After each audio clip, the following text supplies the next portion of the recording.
Paragraph میں آگے جا کے مصنف کہتے ہیں کہ آگے اگر تحریک پاکستان کی تاریخ پر نظر ڈالی جائے کہ پاکستان کو حاصل کرنے کے لیے جو موومنٹ سٹارٹ ہوئی تھی، جو اسٹرگل سٹارٹ ہوئی تھی، جو کوشش شروع ہوئی تھی، اگر اس کی ہسٹری پر نظر ڈالی جائے، اگر اس کا احاطہ کیا جائے تو ایک بات اس کی ہر منزل پر صاف ابھری ہوئی دکھائی دیتی ہے۔ کس کی ہر منزل پر؟ تحریک پاکستان کی ہر منزل پر، ہر مقام پر، ہر موقع پر ایک بات بالکل صاف اور ابھری ہوئی واضح دکھائی دیتی ہے، واضح نظر آتی ہے کہ یہ تحریک مسلمانان ہند کی متفقہ تحریک تھی، کہ تحریک پاکستان، پاکستان کے لیے جو اسٹرگل، پاکستان کے لیے جو کوشش شروع ہوئی تھی، یہ صرف قائد اعظم کی کوشش نہیں تھی، یہ علامہ اقبال کی کوشش نہیں تھی، بلکہ یہ تحریک، یہ موومنٹ ہندوستان میں بسنے والے تمام مسلمانوں کے متفقہ اتفاق کے رائے سے بننے والی تحریک تھی۔ یعنی اگر یہ تحریک کے محرک قائد اعظم یا علامہ اقبال ہیں تو اس کے پیچھے ہندوستان کے مسلمان ہیں، اس کے محرک وہ ہیں، تو ایک بات، یہ بات تاریخ پاکستان کی ہر منزل پہ نظر آتی ہے، ہر منزل پہ واضح نظر آتی ہے کہ تحریک پاکستان جو تھی وہ ہندوستان کے مسلمانوں کی اتفاق کے رائے سے بنائی جانے والی تحریک تھی۔ اب یہ تحریک کیوں اٹھائی گئی، یہ تحریک کیوں شروع کی گئی؟ جو اس لیے اٹھائی گئی تھی کہ مسلمانوں کو یہ محسوس ہو رہا تھا، ہندوستان میں بسنے والے مسلمانوں کو یہ لگ رہا تھا، یہ محسوس ہو رہا تھا کہ مشترکہ ہندوستان میں ان کی روایات، ان کی زبان اور ان کے مخصوص طرز زندگی کے زندہ رہنے کے امکانات کم ہوں گے۔ مسلمانوں نے تحریک پاکستان کیوں شروع کی؟ اللہ وطن کا مطالبہ کیوں کیا؟ پاکستان کے لیے اسٹرگل کیوں کی؟ اس لیے کی کہ مسلمانوں کو، ہندوستان میں بسنے والے مسلمانوں کو یہ محسوس ہو رہا تھا کہ مشترکہ ہندوستان وہ ہندوستان جہاں مسلمان بھی ہیں، جہاں ہندو بھی ہیں، جہاں سکھ بھی ہیں، جہاں انگریز بھی ہیں اور چھوٹے موٹے اور بہت سے مذاہب بھی ہیں، تو اس مشترکہ ہندوستان میں ان کی روایت سے نکلا، روایت کی جمع روایات، روایت کا مطلب کسی بات کی نقل کرنا، مین اپنے آبا و اجداد کے نقش قدم پہ چلنا، تو ان کی روایات یعنی یہاں ان کا یا ہندوستان کے مسلمانوں کا ہندوستان میں رہتے ہوئے اپنے آبا و اجداد کی نقش قدم پہ چلنا۔ دوسری بات ان کی زبان اردو اور ان کے مخصوص طرز زندگی، ان کا جو لائف سٹائل تھا، زندگی گزارنے کے جو طور طریقے تھے، یہ مخصوص انداز کے تھے، کسی اور مذہب کے اندر یہ طور طریقے نہیں تھے۔ تو ان تین چیزوں کے زندہ رہنے کے امکانات کم ہوں گے۔ کہاں؟ مشترکہ ہندوستان میں۔ کون سی تین چیزیں؟ ان کی روایات، ان کی زبان اور ان کا مخصوص خاص زندگی گزارنے کے طور طریقے، ان کا مشترکہ ہندوستان میں رہتے ہوئے اس کے امکانات کم ہوں گے۔ اور دوسری بات، ہندوستان میں بسنے والے مسلمانوں کو یہ بھی ڈر تھا اور انہیں یہ ڈر تھا کہ کسی مشترک نظام میں ان کی ساری تہذیبی ہستی مٹ جائے گی، کہ ان کی جو تہذیبی ہستی ہے، ان کی زندگی گزارنے کے جو اسپیشل طریقے ہیں، جو خاص طریقے ہیں، وہ مخصوص طریقے ہیں، اسی مشترکہ نظام کے اندر رہتے ہوئے یہ بالکل ختم ہو جائیں گے، صفحہ ہستی سے مٹ جائیں گے، ختم ہو جائیں گے۔ اس سے ان دو باتوں سے یہ معلوم ہوتا ہے کہ ان دو باتوں سے کہ ان کی روایات، ان کی زبان، ان کی مذہب وغیرہ سب کچھ ختم ہو جائے گا، اور دوسری بات یہ کہ ان کی زندگی گزارنے کے طور طریقے ٹوٹلی ختم ہو جائیں گے، مکمل طور پر ختم ہو جائیں گے۔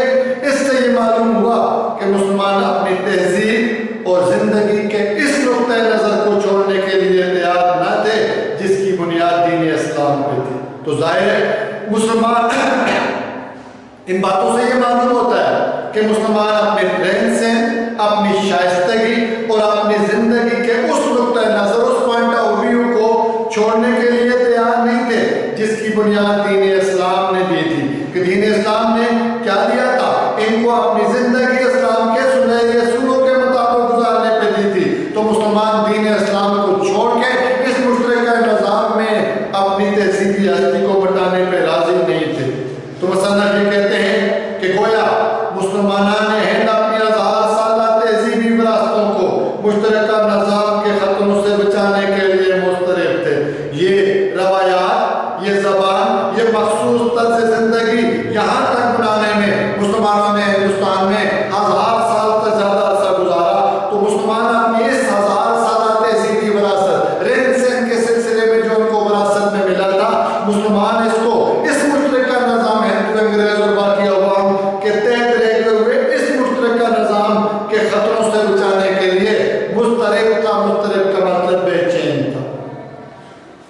مصنف کہتے ہیں اس سے میں یہ نتیجہ نکالتا ہوں کہ پاکستانی قومیت سب سے پہلے تو ان عقیدوں سے عبارت ہے. پاکستانی قومیت کو ڈیفائن کرتے ہیں کہ پاکستانی قومیت تو سب سے پہلے ان عقیدوں سے مزین ہے، ان عقیدوں سے سجی ہوئی ہے جن کا مرکزی نقطہ اسلام اور اس کا دیا ہوا تصور حیات اور نظام زندگی ہے. کہ پہلی بار پاکستانی قومیت کی پہلی بار اسلام اس کا مرکزی نقطہ اسلام اور اس کا دیا ہوا تصور حیات، زندگی گزارنے کا تصور اور نظام زندگی گزارنے کا نظام جو ہمیں اسلام نے دیا تھا، یہ پاکستانی قومیت کا بنیادی جز ہے، مرکزی جز. مصنف یہ کہتے ہیں کہ ان تمام باتوں سے جو اوپر مصنف نے بیان کی کہ قومیت ہے کیا اور ہندوستان کے مسلمانوں نے الگ قومیت کا مطالبہ کیوں کیا، اس سے میں یہ نتیجہ نکالتا ہوں کہ پاکستانی قومیت سب سے پہلے تو ان عقائد پختہ یقین کی بات ہو رہی ہے کہ جن کا مرکزی نقطہ، جن کا مرکزی پوائنٹ آف ویو کیا ہے کہ اسلام اور اسلام کا دیا ہوا تصور حیات اور نظام زندگی گزارنے کا طریقہ جو ہمیں اسلام نے دیا، یہ پاکستانی قومیت کا مرکزی نقطہ ہے. اور پھر اس کے پہلو بھی ساتھ ساتھ اس کے ساتھ ساتھ ان تہذیبی وراثتوں کا کے تحفظ کا عقیدہ بھی ہے. اور دوسری بات یہ ہے کہ وہ وراثت جو ہمیں تہذیب جو ہمیں وراثت میں ملی، وہ اخلاق، وہ شائستگی جو ہمیں اور ہدایت سے وراثت میں ملا، دوسری بات یہ ہے کہ ہم نے اس کا بھی تحفظ کرنا ہے. پہلی بات یہ، دوسری بات ہماری تہذیبی وراثت، ہم نے اس کا بھی تحفظ دینا ہے.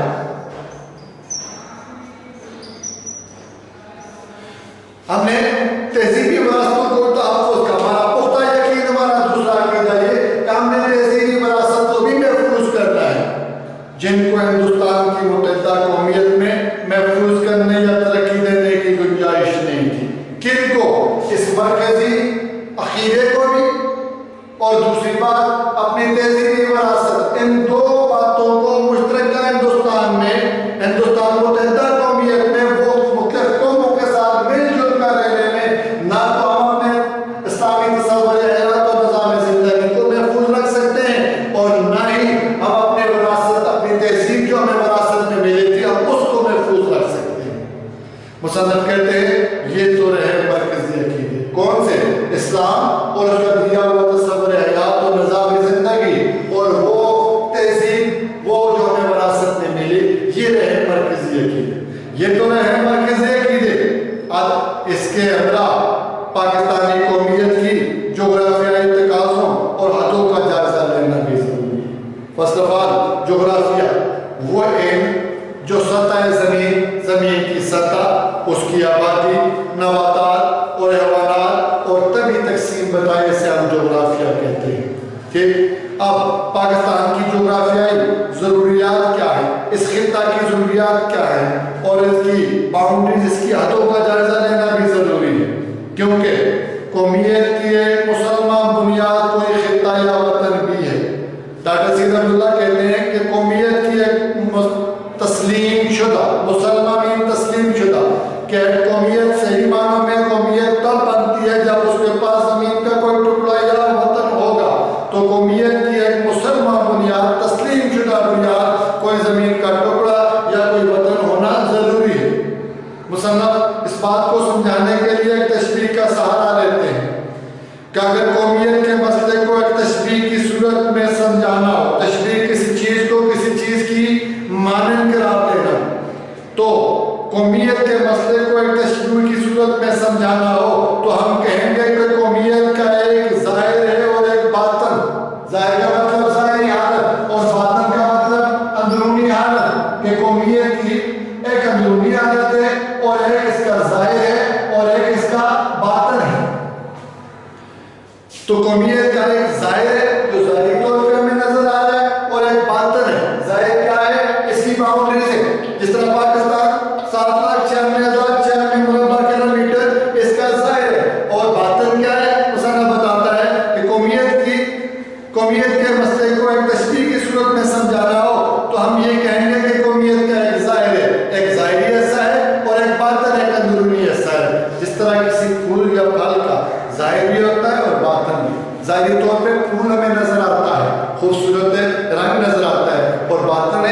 کے اندر کیا کیا کوالٹیز ہیں، اور پھل یا پھول ان دونوں کے مجموعے سے بنتا ہے. کس کے دونوں کے مجموعے سے بنتا ہے؟ ظاہر اور باطن کے مجموعے سے بنتا ہے. ظاہری طور پہ جو ہمیں نظر آ رہا ہے اور اندر کیا کیا خصوصیات ہیں، ان دونوں کے مجموعے سے بنتا ہے پھول یا پھل. اس قیاس پر پاکستانی قومیت کی روح یا اس کا باطن تو وہ تخیل جو اس کی تعمیر کا محرک ہو. تو اس خیال سے اگر اس تشبیہ کو ہم صحیح لیں تو ایک ظاہر اور باطن، تو جس طرح کسی پھول یا پھل کا ظاہر بھی اور باطن بھی اور پھول یا پھل ان دونوں کے مجموعے سے بنتا ہے، اسی قیاس پر، اسی خیال پر پاکستانی قومیت کی روح یا اس کا باطن تو وہ تخیل بھی خیال جو اس کی تحریک کا محرک بنا، اور وہ خیال وہ تخیل نظریہ پاکستان ہے. وہ خیال نظریہ پاکستان ہے. جس طرح کوئی بھی چیز دو حصوں سے انسانی جسم، ظاہری باڈی اور اندر روح کہ ہارڈ ویئر اور سافٹ ویئر. جس طرح ہارڈ ویئر کے بغیر سافٹ ویئر نہ بیکار اور سافٹ ویئر کے بغیر ہارڈ ویئر بیکار. اگر انسان کا جسم ٹھیک ٹھاک ہے، اس کے اندر روح نہیں ہے تو وہ جسم بیکار ہے اور اکیلی روح کچھ بھی نہیں کر سکتی. اس طرح کیا ہوا؟ اس خیال پر، اس تشبیہ پر اگر ہم غور کریں تو پاکستانی قومیت کی روح یعنی اس کا باطن، اس کی اندرونی چیز، اس کا وہ تخیل ہے جو اس کی تعمیر کا محرک ہوا، جو اس کی تعمیر کا سبب بنا. مگر اس کا بدن بھی ہے، اس کا بدن بھی ہے، اس کا جسم بھی ہے. اور وہ جسم کیا ہے؟ وہ خطہ، وہ ملک ہے جس کی جغرافیائی حدیں ہیں، جس کی باؤنڈریز ہیں، جس کی سرحدیں ہیں. اور اب اس کا نام پاکستان.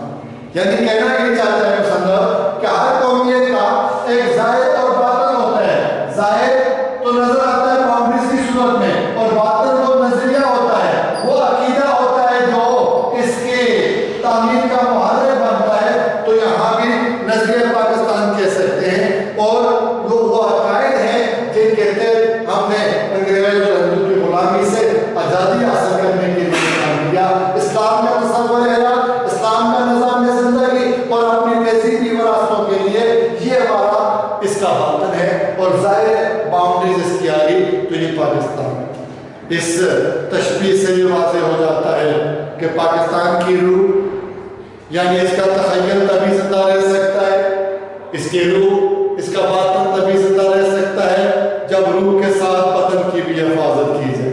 ظاہر ہے بدن اور روح لازم اور ملزوم ہے، ایک کی حفاظت دوسری کی حفاظت آٹومیٹیکلی. تو پاکستان تب وجود میں رہ سکتا ہے، پاکستان کا تخیل، پاکستان کی روح، پاکستان کا عقیدہ، پاکستان کا نظریہ اس وقت تک محفوظ رہ سکتا ہے جب ہم اس روح کے ساتھ ساتھ اس بدن کی بھی حفاظت کریں، مین اپنے وطن کی بھی حفاظت کریں، اس کی سرحدوں کی بھی حفاظت کریں. اسی طرح اس کا بدن تبھی صحیح معنوں میں ایک زندہ ہستی بن سکے گا. اور بدن کیسے محفوظ رہے گا؟ بدن تب صحیح معنوں میں ایک زندہ وجود بنے گا جب اس کے اندر کی روح سالم اور برقرار رہے گی. جب روح صحیح معنوں میں اپنا کام کرے گی تو آٹومیٹیکلی بدن بھی صحیح رہے گا. اس کا مطلب یہ ہوا کہ جس طرح پاکستانی قومیت کے مرکزی عقیدے یعنی اسلامی تخیل، اسلامی خیال کو محکم بنانا اور محفوظ رکھنا لازمی ہے. اس بات سے یہ بات کلیئر ہوتی ہے کہ جس طرح پاکستان کے جو مرکزی نقطہ ہے، مرکزی عقیدہ ہے اسلام، اسلام کے دیا ہوا تصور حیات یا نظام زندگی، اس کو مضبوط بنانا اور اس کو محفوظ رکھنا ضروری ہے. اسی طرح اس تخیل کو، اس سوچ کو، اس خیال کو، کہاں اس سوچ کو، اس خیال کو، اس کے جغرافیائی تخیل کے اندر، اس کی حدود کے اندر، اس کے باؤنڈریز کے اندر وابستہ رکھنا، اس سے جڑا رکھنا بھی لازمی ہے. اس لحاظ سے پاکستانی قومیت کا دوسرا بڑا عنصر وطن یا وطنیت ہے. تو اس لحاظ سے پاکستانی قومیت کا دوسرا بڑا عنصر، دوسری بڑی چیز، پہلی چیز اسلام اور اس کا دیا ہوا تصور حیات اور نظام زندگی کے ساتھ ساتھ تہذیبی وراثتیں، اور دوسرا مین نظریہ پاکستانی قومیت کا کہ وطن کا ہونا اور وطن یا وطنیت کا ہونا انتہائی ضروری ہے. مصنف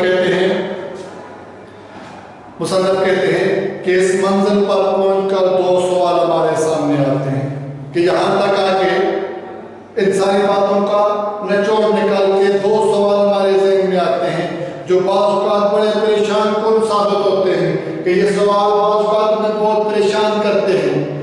پہلا سوال، ایک سوال تو یہ ہے کہ جیسا اسلام میں جب اسلام میں جیسا کہ اقبال نے کہا وطن پرستی کو اچھی نظر سے نہیں دیکھا گیا، کہ جب اسلام میں اب یہ بات اقبال کے ساتھ منسوب کی جا رہی ہے، مصنف آگے اس بات کو کلیئر کریں گے کہ پہلا سوال تو یہ ہے کہ اقبال اسلام کی روح سے اقبال کہتے ہیں کہ اسلام میں وطن پرستی کو، ایک الگ وطن میں رہنے کو، ایک الگ وطن کی پوجا کرنا، ایک الگ وطن سے محبت کرنا، اس کو اچھی نظر سے نہیں دیکھا گیا۔